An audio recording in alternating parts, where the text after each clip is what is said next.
We have one more report of the CSU Alumni Council. Dia Poole, thank you very much for your report.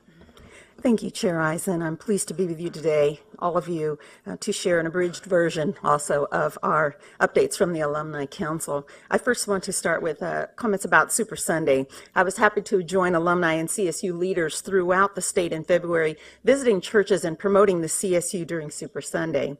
My assignment was at a church in Fontana where the pastor's wife happened to be a CSU Long Beach alumna. We partnered with Cal Poly Pomona, who sent an admissions counselor and a student to also help answer questions from parishioners about going to the CSU. So I would like to thank you, President Coley, for your campus's support in our efforts there in Fontana. As you know, Super Sunday is an integral part of CSU's African American initiative to reach potential students and their families.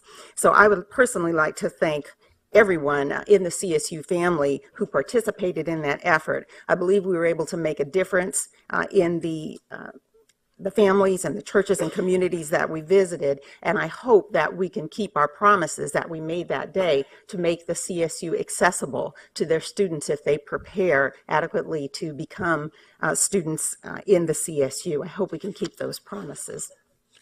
On advocacy, we also attended the CSU Advocacy Day in Sacramento last week, as you can see in the picture there.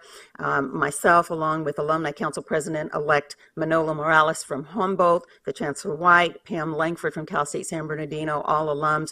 We were happy to join with campus presidents, our fellow alumni, students, and colleagues to help tell the story of why over 3.3 million alumni chose the CSU for their education and why we believe the legislature and the governor should also choose the CSU and to fully fund it.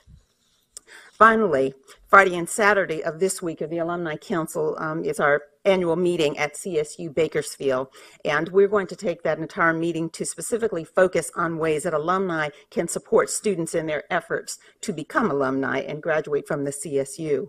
With the guidance that we've received from Dr. Miner and other leaders here, we'll be focusing our initial efforts on programs that impact students' basic needs and career preparation. And by basic needs, I'm referring to the things that you've heard in the public comment today: food and housing security, clothing, transportation, and emergency funds to fill the gaps in aid and income for these necessities without negatively impacting their financial aid levels. I'd like to thank President Morales of my campus and his cabinet, who were able to invite us to meet with the full cabinet, our CSU alumni team. We were also permitted to bring our student body president along to that meeting. It was the first time that we had addressed the full cabinet, but we appreciate his support in making it a priority and giving our students the opportunity to present firsthand how alumni can help them. We're also very pleased that he has appointed a member of the alumni to take a seat on the campus committee to meeting the goals of Graduation Initiative 2025, and we're happy to work going forward on those efforts. For the Bakersfield meeting, President Mitchell, your team has been exceptional in making the arrangements for the full Alumni Council to be on campus this weekend, and we look forward to visiting with you as well while we're there. If you could do something about the predicted rain, we can appreciate it, but I know that, there's only so much you can do, but we're coming to Bakersfield anyway in full number, and we're looking forward to a very successful meeting there.